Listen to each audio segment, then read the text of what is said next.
অধ্যুষিত যে জায়গাগুলো রয়েছে, যেখানে 2021-এর ভোটে বিজেপি মাত্র 2টো সিট পেয়েছিল, সেই সংখ্যা বেড়ে হয়েছে 18। সেই জায়গাগুলোয় কীরকম সিনারিও একটু গ্রাফিক্যাল প্রেজেন্টেশনের মাধ্যমে আপনাদের দেখাতে চাই।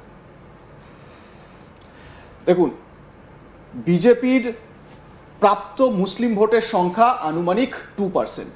2026 বিধানসভা ভোটে বিজেপির ঝুলিতে মুসলিম ভোট ভাগাভাগি পরোক্ষে বিজেপির সুবিধা। বিজেপির প্রাপ্ত মুসলিম ভোটের সংখ্যা বা পার্সেন্টেজ সেটা হচ্ছে কি আনুমানিক 2%। ভালো করে বুঝবেন, এটা 2% বিজেপি মুসলিম ভোট পেয়েছে এবারের ভোটে। তারপর প্রায় 90% মুসলিম ভোটের দখল টিএমসির ঝুলিতে গেছে। তারপর এবারে দেখুন জায়গাগুলো, মালদা, মুর্শিদাবাদ, উত্তর দিনাজপুরে মুসলিম ভোট ভাগাভাগি, যে জায়গাগুলো মুসলিম অধ্যুষিত, যেখানে মুসলিম জনসংখ্যা বেশি, হিন্দুরা সেখানে সংখ্যালঘু আমাদের রাজ্যে, সেই জায়গাগুলোয় মুসলিম ভোটে ভাগাভাগি হবে। তারপর 2026-এ মুসলিম প্রধান আসনে বিজেপির সাফল্য 18টি আসনে, মানে বিজেপি এই সিটগুলোতে 18টা আসন, মানে এই জায়গাগুলো থেকে, এই জেলাগুলো থেকে 18টা আসন পেয়েছিল। এবারে আমি একটু আমাদের দর্শকদের আরও স্পেসিফিকভাবে একটু ডেটাগুলো দিয়ে দিতে চাই। সেটা হচ্ছে গিয়ে মুর্শিদাবাদ ধরে নেওয়া যাক। মুর্শিদাবাদের মোট আসন 22টি। মুর্শিদাবাদের 22টি আসনের মধ্যে বিজেপি 8টি আসনে জয়ী হয়েছে। বহরমপুর, মুর্শিদাবাদ, জঙ্গিপুর, ফারাক্কা, সুতি, শামশেরগঞ্জ, রঘুনাথগঞ্জ, লালগোলার মতো সংখ্যালঘু প্রধান পকেটগুলোতে বিজেপি জিতেছে। মালদা জেলায় মোট 12টি আসনের মধ্যে তৃণমূলের সঙ্গে সমান সমান লড়াই করে বিজেপি 6টি আসনে জয়লাভ করেছে। সেই জায়গাগুলো হলো মালদা, গাজল, ইংরেজবাজার, হবিবপুর, বৈষ্ণবনগর, চাঁচল এবং মানিকচকের মধ্যে বিভক্ত পকেট, এই জায়গাগুলো। আচ্ছা, এবারে উত্তর দিনাজপুরের মোট 9টি আসনের মধ্যে বিজেপি 4টি আসনে জয়ী হয়েছে। সেগুলি হলো রায়গঞ্জ, কালিয়াগঞ্জ, করণদিঘি, হেমতাবাদ। এই জায়গাগুলোতে বিজেপি জয়লাভ করেছে। আমি ঠিক এই জায়গা থেকেই দেবদত্তবাবুর কাছে আসব। এই যে মুসলিম প্রধান যে জায়গাগুলো, সংখ্যালঘু মুসলিম, মানে আমাদের রাজ্যে তো প্রধান সংখ্যালঘু মুসলিম, কিন্তু আবার এই জেলাগুলোতে এই মুসলিমরাই হচ্ছে সংখ্যাগরিষ্ঠ, হিন্দুরা সেখানে সংখ্যালঘু। এই জায়গাগুলোতে অভূতপূর্ব একটা সাফল্য এসেছে বিজেপির।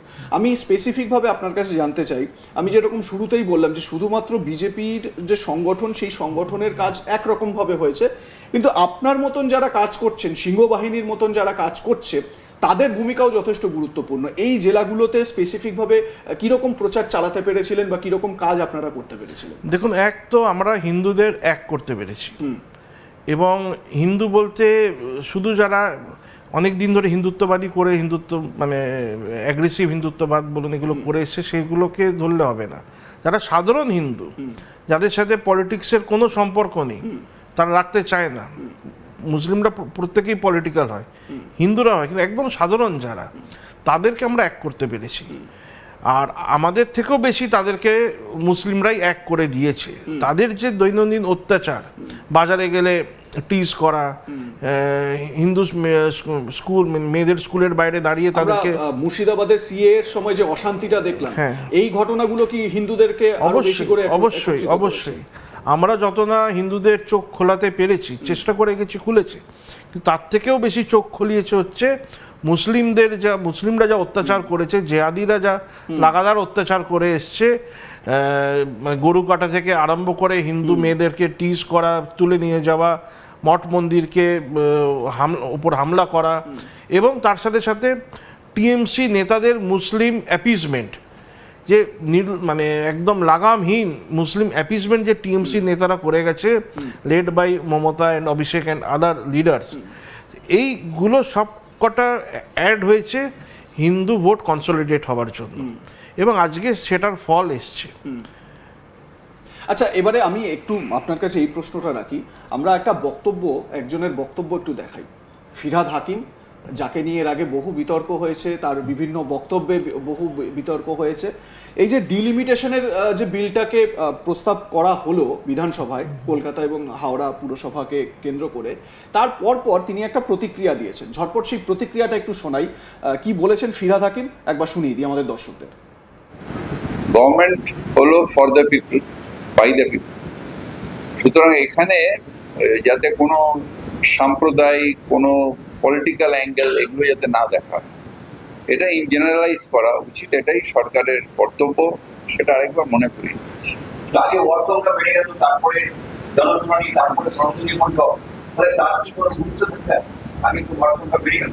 রড সংখ্যা বেড়ে যায়, কিন্তু বাউন্ডারি এবং পপুলেশন, এটা নির্বাচন কমিশন আমাদের ক্লেমস অ্যান্ড অবজেকশন তার উপরে যদি বিচার করে, সেটা নিয়ে আমি অলরেডি জমা দিয়েছি, আমার এলাকাগুলো জমা দিয়েছি।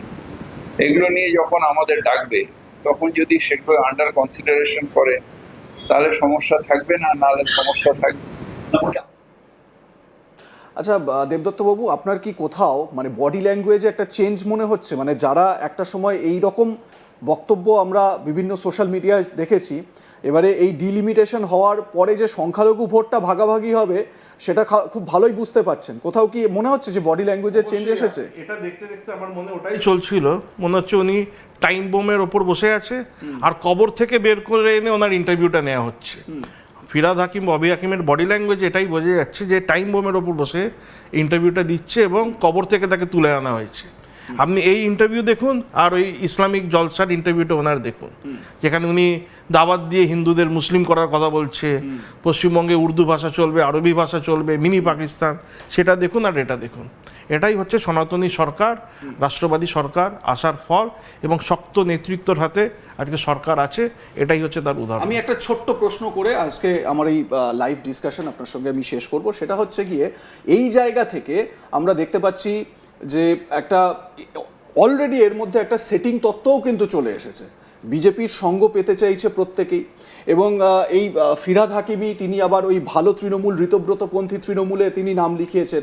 এবার কোথাও কোথাও এই আলোচনা উঠছে যে যেহেতু এবারে বিজেপির কথা মতো বা বিজেপির মানে যেরকম ইশারা, সেই ইশারায় কাজ করবে, সেই কারণে এদের এগেনস্টে কোনো ব্যবস্থা হবে না, এদের বিরুদ্ধে কোনো অ্যাকশন নেওয়া হবে না, এই রকম আলোচনাও কিন্তু বিশেষ করে বাম এবং কংগ্রেসের তরফ থেকে উঠছে। আপনার কি মনে হয় যে দলের অন্দরে, আপনি তো দেখছেন অনেক কিছুই, আর চোখের সামনে অনেক কিছু ঘটেওছে, সেটা হচ্ছে কি 20 জন তৃণমূলের সাংসদ তারা দিল্লিতে এনসিপিআই এ মার্জার করলেন, এনডিএ কে সাপোর্ট করবেন, ঋতব্রত তৃণমূল আলাদা হয়ে গেল। আপনার কি মনে হয় যে এই ধরনের নেতারা তারা ফাঁকতালে বিজেপির সঙ্গে একটা তলায় তলায় সেটিং হয়ে যাবে? দেখুন, সেটিং হয়ে যাবে কিনা আমি বলতে পারবো না, কিন্তু আমি এইটুকুনি বলতে পারি যে এরা সবাই অপ্রাসঙ্গিক হয়ে যাবে, ঠিক আছে? আর এদের মধ্যে যাদের একটু হলেও নিজেদের এলাকায় লোকবল আছে, লোকজন আছে, তারা হয়তো টিকে থাকবে। কিন্তু মানে এরা সব, মানে এটা তো ঠিক যে সরকার চলে এসছে গত 15 বছর ধরে, যেটাকে পশ্চিম